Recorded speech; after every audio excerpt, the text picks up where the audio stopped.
Okay, welcome back. So tonight we're going to look at the crystal spiral. I'm going to go over properties of the crystal spiral. I'm going to link it to the heptagon, which is an important polygon, and I'm going to go over that.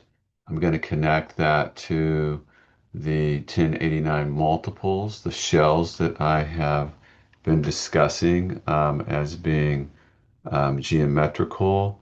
They're also harmonic, and I will be sharing the connection back to back to the actual crystal spiral and the heptagon, and I will link them to the Osirian gates, the seven gates, and I will also draw in Seshat, which is she was a high priestess in Egypt, the consort of Thoth, and a very powerful goddess that I think has been either forgotten or their information suppressed. And so I really want to drag her in and give her the credit that she deserves. And so let's get started. I'm going to share my screen and we're going to go right into it. I'm really excited about this and sharing this because this is has very important information, and I want to share all this information with you. So let me find that presentation, and that presentation is here. Okay, all right. Spectacular. So this is what we're going to be looking at in this video, and I will be going over each one of these um, topics. All right, so before we get rolling, I want to revisit the 33 lattice. I've talked about this in other videos. This etheric lattice I will refer to also as the grid. When we talk about the 363 circle, scalar circle, instead of the 360-degree circle that's Euclidean, I've kind of gone over the differences between those. I'm going to be focusing in on the 363 circle. And I mentioned that before that if we look at this and we look at the number 33, 33 is a very important number that shows up in history. And this base frequency on this etheric lattice will go in increments of 33. And so I've just really shown here in a table these 33 multiples, and you can see I'm running these in red here because there are 11. We're going to take the 363 degree circle and we're going to chop it into 11 intervals or like 11 pieces of pie.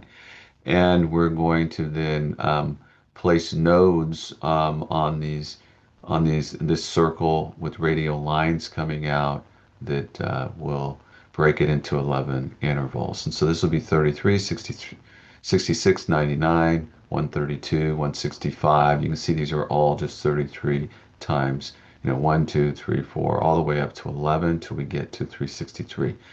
Now, if you look at the digital roots of 33, this is a 6, 3 plus 3 is a 6, 6 plus 6 is a 12, or it is a 1 and a 2, or a 3. So I have talked about digital rooting down to where you take the number and you basically will end up with a single digit by adding the numbers together. And it gives you very important information. Already you can see popping out here are Nikola Tesla's his 369 code. Um, then if you go and you draw a second concentric circle, I'll be talking about this and showing you a diagram in just a second, and you go from 12 to 22, so this is another like 11. You will see the numbers that will pop up here when you multiply by 12, 13, 14, and also this holds the pattern for the digital roots as well. If you take the mirrors of these numbers, I have also gone over mirror addition. where you take the number and you reverse it and you add the mirror. And I've done that all here, and you actually see something very interesting pop up. You get 363, 726, 1089, and the pattern like repeats itself. This is the scalar circle, 363. This is 726 is the tetrahedron, and then 1089 is the square base pyramid. So this is actually, if you look here, 363 is the one rotation around the circle, 726 is two rotations, and 1089 is three rotations.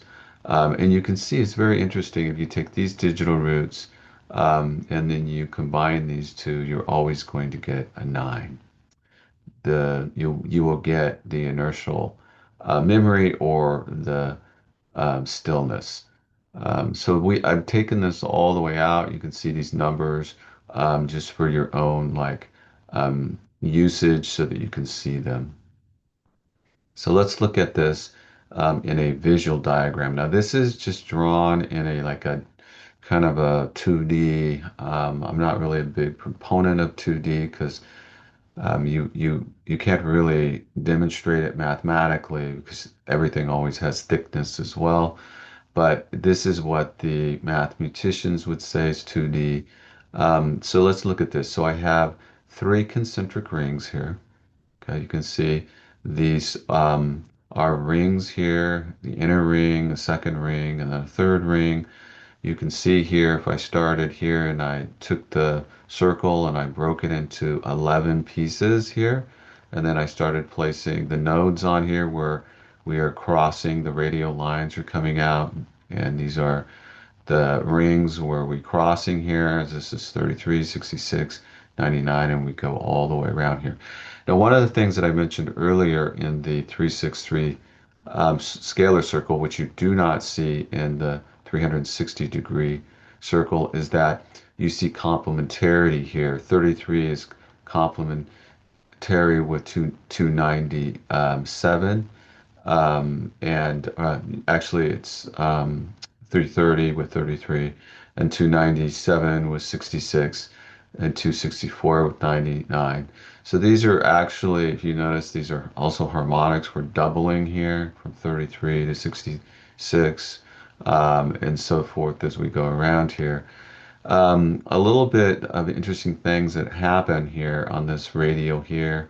You can see 363, 726, and 1089 appear to fall on the same radio, but I want to mention a little few things about this is that these circles here, this first ring, if we treat this like a clock, we have positions here. So from the actual center, there is a distance from the center. Um, and also there's an angle as well. So we have both the distance from the center and we also have an angle. And if you have those two, you could say the angle is a specific direction. It's like if we had a clock or a circle and we drew a point on it, we would use both of those to help us know how to navigate. Now, the one thing about this here, because it's really only shown in 2D, so this is the etheric lattice that we're looking at. I'm showing you a 33 lattice because each one of these is 33 degrees. There are 11 intervals. These here, they're rings, but if they were in more three dimensions, then you would see um, something like you'd have a ring and then you'd have another like ring and it would be rotated. It's not necessarily these all in the same plane. You would have the second kind of ring could be rotated. You could have an angular rotation. And so I want you to keep that in mind as we go. Now, this is not showing you the other 1089 multiples, but they're going to also fall on this same radial, but they're going to have different angular phases because they're not all going to be like lined up as I'm showing you right here. The lattice itself will show the 369 patterning, the Tesla patterning. I'm showing over here in nature, showing you this orb web and the resemblance here with this etheric lattice. And of course, this is a famous picture of Nikola Tesla in front of his impulse coil, and you can obviously see this is a 2D representation of the etheric lattice. It doesn't come with the numbers or anything like that, but this is the 33 lattice. So 33 times 33 is 1089, and this is the square base pyramid again. In my geometry, 726 is the tetrahedron, not 720 degrees. So these are phase shifted from the standard Euclidean geometry because these actually breathe and they're alive. So just to show you, so we previously I've established that there were a group of 1089 multiples. These are all geometric, but these numbers here, upon self reflection or mere subtraction, they will not collapse into zero. In these, you can see there's mere pairs. I'm only showing you seven here that I identified. And the interesting thing is if you take them and you divide by 363, the scalar circle, you're going to see the Tesla patterning come out for these specific 1089 multiple shells. So this is 1089. 1089 times 2 is 2178. 1089 times 3 is 3267. 1089 times 4 is 4356. So these are the 1089 multiples. They are also geometric as well. And you can see what's happening with this patterning here. Okay, now I found in the math is that the 33 lattice is primary, but you can have a like a secondary lattice where you can take the 33 and then we can break these into 11, 22, and 33. So now we can go in intervals of 11 degrees. And if you go around this 363 circle now, you will have 33 spokes on this wheel, if you will, each one being 11 degrees. And so this is where you get the 11 to 22 to 33 to 44 to 55. Now I bring this up here because this 11 lattice will be very important when we start talking about the etheric lattice, the Great Pyramid, and ratios. And so I bring this up here, and also when I show you the heptagon and where the heptagon actually, the 7 points or vertices of the heptagon will fall, this will become very important as we use the 11 lattice in our discussion. Okay, so let's get into the crystal spiral. I don't know if a lot of people have ever really looked at the number or realized that the number seven is very important and significant. Most people know this if they go gambling, that there's something special about the number seven. But I want to show you this 1/7 cycle. If you grab your calculator and you put one and you divide it by seven, if you turn your calculator so you have enough digits, you're going to notice something very fascinating. You're going to notice a 6-digit repeat. And you should do it this is just for 1/7. And you see this patterning 142857. This patterning then repeats itself. You can see it's a 6-digit repeat. This repeat is considered to be a rational number. It's not irrational because it does repeat itself, and that's very important because the mathematics that I'm bringing is a rational number system that's harmonic and geometric, not irrational. No, no pi, no. These irrational numbers are not observed in nature. Nature doesn't use irrational numbers. That is a mathematical tool, but you cannot demonstrate it in our reality as far as irrational numbers go. Energetic events do not know where to stop when they are making bubbles, for example. And so this is more along the lines with a rational number system. And so this is the crystal spiral. And there's interesting things here that I want to mention. There's no 3, 6, or 9 in the 6-digit repeat. And I'm showing you just 1/7. In a second, I'll show you 2/7, 3/7, 4/7, and so forth. The number 7 was very important to the Egyptians. And these six digits, if you add them up, you're going to see that they will add to 27. If you digital root it down to a single number, it's going to be 9.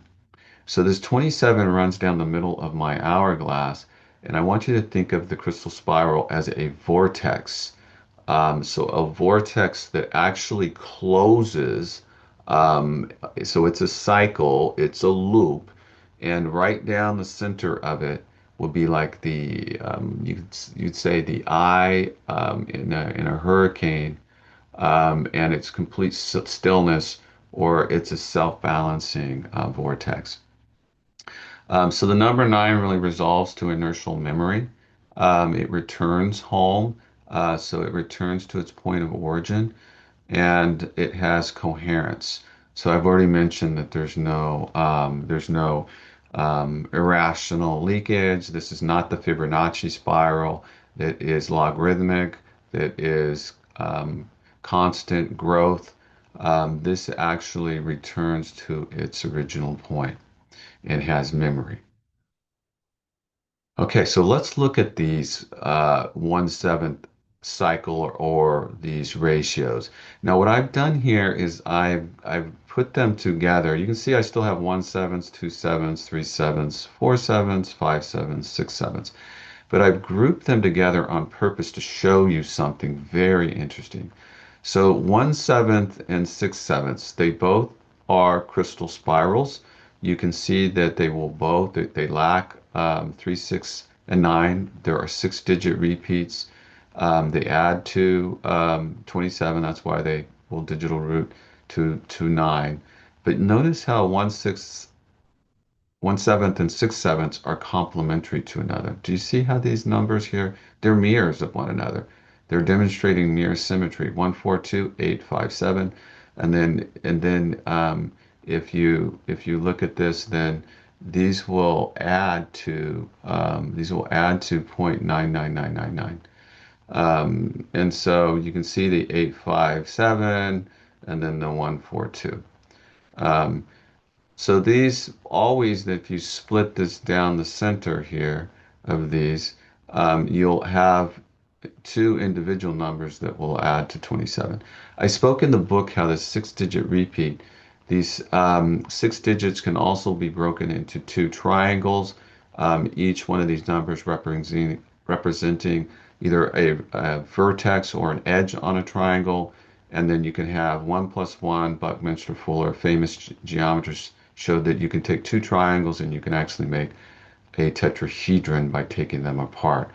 And so over here, then you can see this should be, I have an error. This should be like 1/7 here, okay, and 6/7. So then over here, then you see 2/7 and 5/7 will go together, and you're going to see the same kind of this mirror symmetry popping up here between these numbers. And so I'm showing you these here.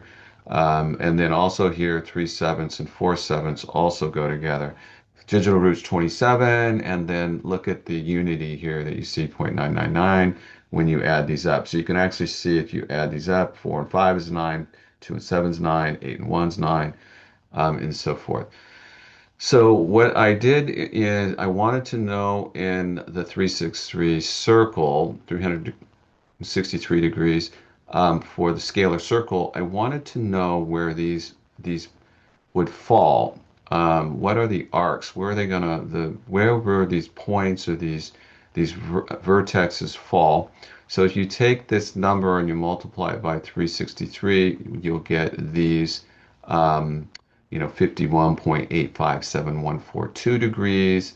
If you take then 2/7 and do this, it's 103. So it's just basically 51.85714 times 2.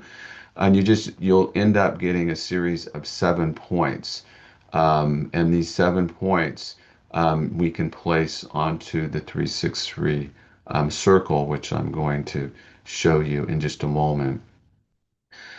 So the interesting thing about these numbers is that I want to point out that this is a picture of the Great Pyramid shot from the Marriott Mina. And we can't really see the square base here, but it's been measured, and the units of measurement that they used a while back in Egypt were cubits, and the actual length if this is a square, one of the lengths is 440 cubits. The height was 280 cubits. And that actually, if you do the math, will be 22/14 or 11/7. Now, if you do 11/7 and you do the math on it, you're going to get 1.571428, and this is going to repeat. This is the crystal spiral. You can see it's going to add to 27. It's a 6-digit decimal repeat. And so the 11 here is the etheric lattice, 11 degrees, the radial. If you look at the radial phase, and then now we've got the crystal spiral here. And so they're building in this pyramid these special properties. And if you even look at the slope on the pyramid, you're going to see the slope on the pyramid is going to match. If we go back, it's going to be this 51 degrees, and this is really with this here, with the crystal spiral in it, that's what they were shooting for. And so the energy is going to, like, as a vortex, be distributed at the base. It's going to come up in a vortex fashion, and then it's going to, the frequency is going to get higher and higher, and it's going to hit the apex here, and you're going to have convergence here. And so also then if you look at the perimeter of the square base, so there's four of them, that would be now just 11 times 4, so 440 cubits times 4. And then you get this particular perimeter height ratio. If you do the math on it, again, you get a crystal spiral here with the number 6. And this is, in my math, the magnetic expansion. And then you get here, this is the crystal spiral. This is not 2 pi. Okay, so a lot of people are saying this is 2 pi because they're getting a number that's, if you do 2 times pi, which is an irrational number, you get close, but it is not the same number. This is an irrational number. This is a rational number. So is there any evidence then, if we look, like you go in Karnak, do we see the 27 anywhere? And so here are 7 ankhs, and there are 2 snakes that are here. So I believe this is encrypting 27 is, so this is encrypting the crystal spiral. All right, let's go deeper into the crystal spiral. So I've already demonstrated that it's a 6-digit repeat. And there are, if we go back and look at all these different permutations here, the 6-digit repeat, this is what I'm discussing here when I say that it has a rotational permutation property. There's bidirectional mirror behavior as well in some of the numbers. You can actually see that in some of the crystal spiral numbers. Um, there's also, like, it's interesting that in the word crystal, there's 7 letters. So it's almost like it's telling us it's going to be a heptagon as well. And these have particular sound pronunciations like ka, ra, ya, right? And so there are sound associated with this word as well. It does complete the decimal cycle in 6 steps, but there are 7 angular phases that are present.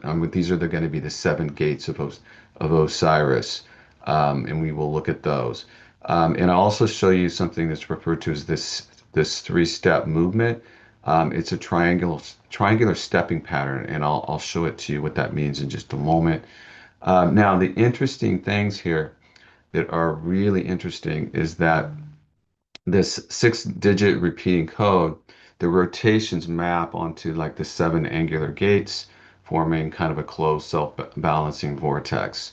I will be showing you this in a moment. So we kind of see the 369 dynamics popping up here as well. I will show you that there's a 3-step movement, exactly what that means. We've already established 6-digit repeats, and there is a digital root for 27 to 9. So this is aligned with Tesla's 369.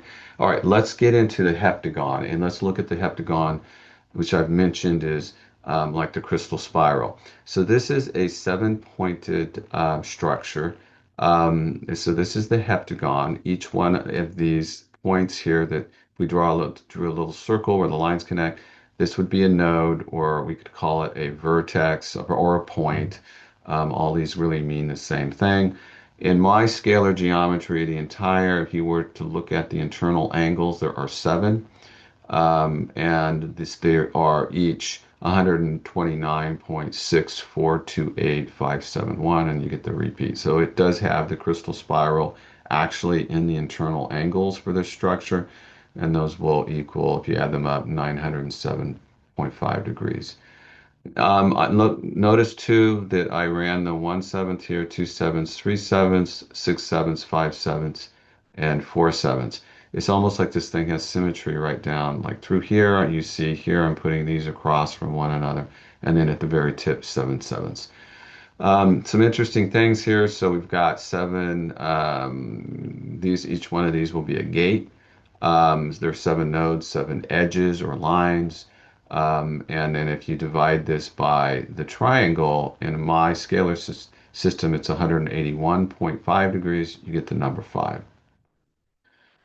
Okay, so where do we see the number 7 in Egypt? I mentioned Seshat. She's the consort of Thoth. This is taken in Luxor. So this is in Upper Egypt.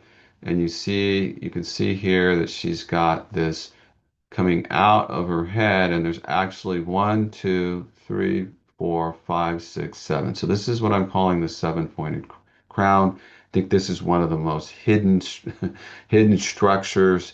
But certain groups on the planet might know about it. But this is representing the heptagon, the crystal spiral, and shown in this image right here. Okay, so what about Seshat?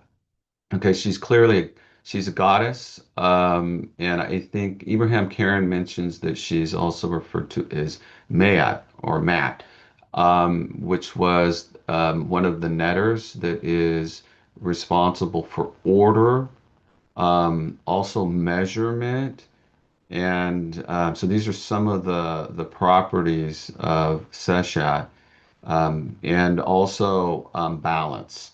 Okay, so order, balance, and measurement. So measurement, I'm thinking grid. The netters are because these are gods and goddesses, and they are using the laws of nature. And differently, we would be looking at Seshat and her relationship to to the etheric lattice and also the crystal spiral. So the when we look at the heptagon, it really is the crystal spiral motion through the etheric lattice. And the interesting thing I'm going to show you is that there are seven vertices. We just looked at the heptagon, and their angular phases actually match amazingly these 1089 multiples, which these are going to represent these Osirian gates. And I'll tell you a little bit about these Osirian gates in just a moment, but there are seven gates. It's the crystal spiral move on this 11 lattice as a vortex that's self-balancing. So this is taken in Karnak in Egypt, Upper Egypt, and you can see there are these seven gates here. So I'm in this picture over here, but they're actually nested one within the other. These are the seven gates, Osirian gates. So in Egyptian mythology, these seven gates represent the soul's journey through the duat or the underworld. And there's guardians that are at each gate. But and the as you go through here, there's thresholds. The soul has to pass to reach Osiris. So to go through this underworld. Now, to me, I believe these seven gates are representing the journey back to the singularity and the in the galaxy, the pleroma.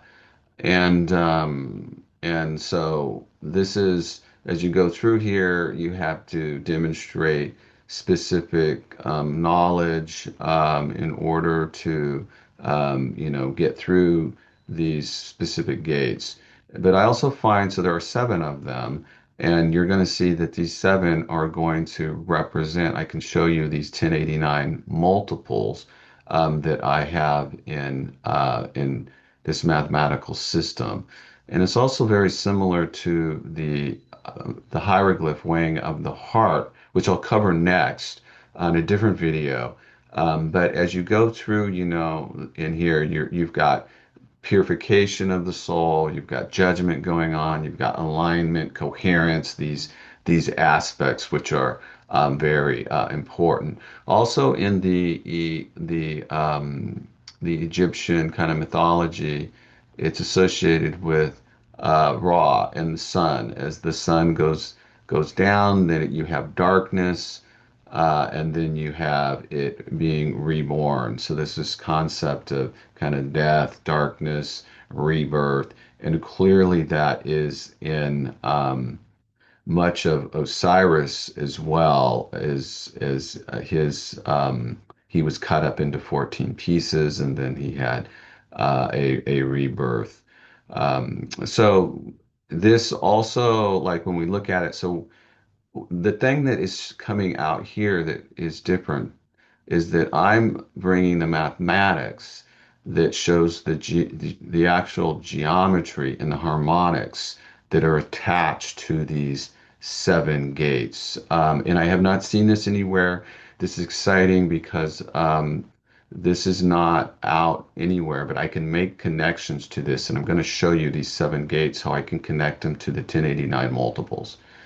All right, so let's dive into this. Take a look at the seven gates of Osiris. Okay, so if we take the 363 degrees scalar circle and we divide it by 7, we're basically just placing the heptagon into this circle. And you'll see that each node then will fall at 51.857142 degrees apart. So I'm going to call these arcs, and there will be 7 of these. And these are how they're going to like fall out, So this is basically just 51.857142. And this is generated by dividing this by just 1/7, 363. But if I divide 363, or you can just say multiply it by 2/7, we'll get this number here. By 3/7, we'll get this number here. 4/7 here, 5/7 here, and then 6/7, and then back at the 7/7 or 363 at the very top. So how do these ratios, the crystal spiral here, these ratios, how does it connect to the 1089 multiples? Well, if you take the 1089 multiples and you divide by 7, so let's just do 1089, divide that by 7, you're going to get 155.57142. Do you notice this here, 1089, is matching this number right here? So it's actually, this vertex for the heptagon is matching 1089. And if you try also 2178 and you divide it by 7, you're going to get 311.142, and this is going to match right over here on the heptagon, this vertex. And so what I'm showing you is the 1089 multiples are aligning up with these different ratios of the 1/7 cycle or the crystal spiral. And you can do these for all of the 1089 multiples. And in some cases, you have to minus by 363, but you can see that I can align them all. Every one of the 1089 multiples, the 7 of them that I have here, will line back perfectly to these arcs that are on the heptagon. So here, let's take a look here. So this is this 363 degree scalar circle. And I have on this inside of this the 11 lattice. So there are 33 spokes coming out here. Each one is 11 degrees apart. You can see if I put in the gold here, these are their 7 points, okay? So I have the actual heptagon that's on the inside. And this is where the arc here is. This is the 51.857142 here, out here. And the next vertex to vertex or point to point here, this is another 51.87142. So this is where you get the 103.7. So I'm just multiplying these, and you see the 7 points across here. Then what I did was I put the corresponding, the 1089 multiples, I mapped them back to the ratios here are these arcs, and then I put them back and they match perfectly. So for example, 1089 is 155.571428. Okay, so as we go back here, 1089, you see I'm mapping it back.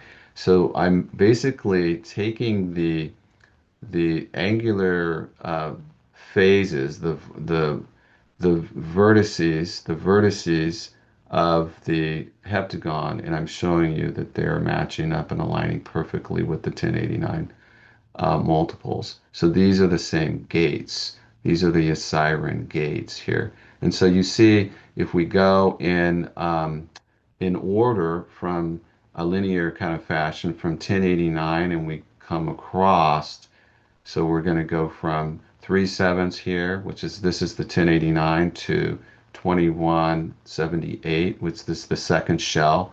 This is the 6/7. Then we can come over here to 3267. This is 2/7, and then from here we can go to 4356. So this is the fourth shell, or 5/7, and then we can come over here. This is the inversion axis at 5445, and then back here to 66534, and then back, if you look to the very top, which is this is going to be 363 or 7/7.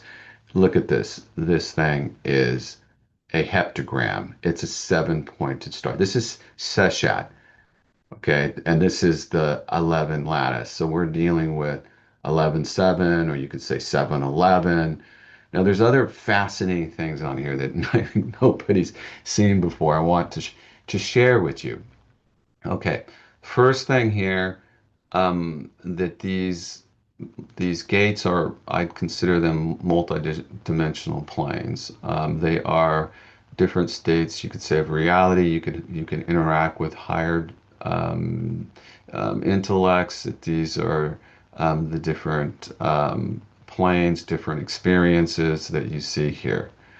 Now, when you go from node to node, it is worth noting that you go through, like you're going through these. You can count them almost. You're 1, 2, 3, 4. These are the four 11-degree radials that are coming out here. But it turns out that this, if you go from node to node, it's 4 plus 5/7 to go from node to node. Okay. And then if you notice that there are 3 node steps between shells. So what do I mean by that? Okay, so let's look here. If we go from 1089 from here, and then we come up here, do you see how we have 1 node, 2 nodes, 3 nodes?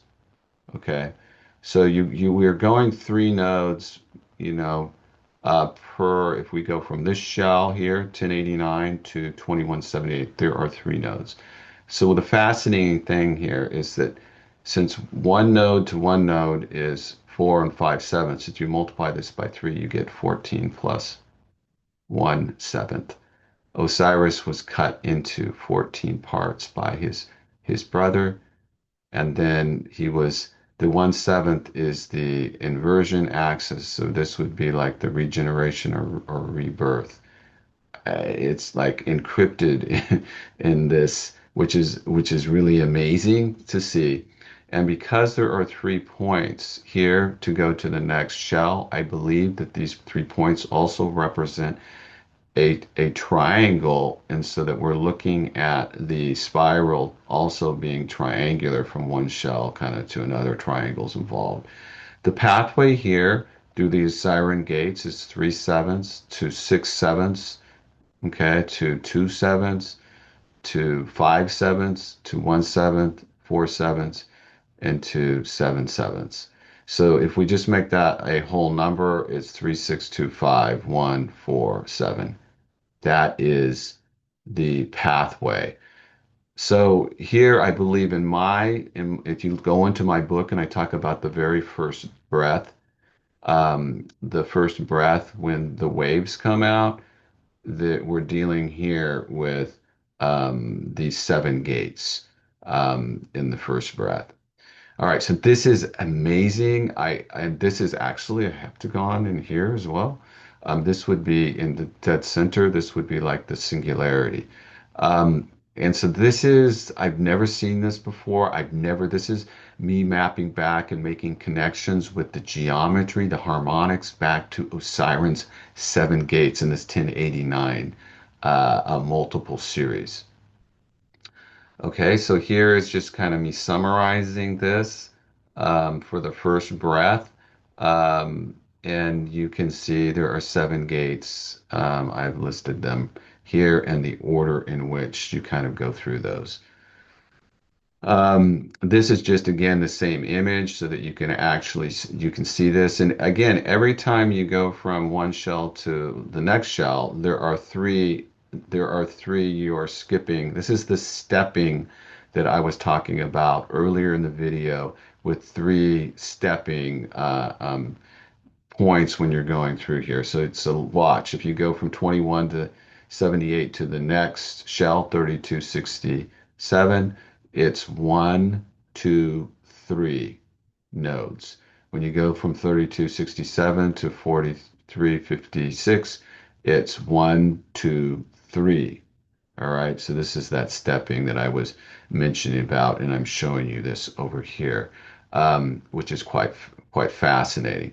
Okay, so this is where I'm going to wrap it up. I hope you've learned a lot in this video. Please share this video. We've got to get this information out with these gates, these Osirian gates. I do plan on doing another video on weighing of the heart. That one is a mind blower with all the scalar physics and all of this numerology that was encrypted. None of the historians can see it. It's matching the mathematics that I have. So I'm excited to share that one with you next. But everybody, please subscribe to my YouTube channel. Spread the word. Get this information out. Much of this is in the 363 code, the book. So if you're interested in that, please purchase it and give it a read. It's got so much information that I put in there. All right, I will talk to you later.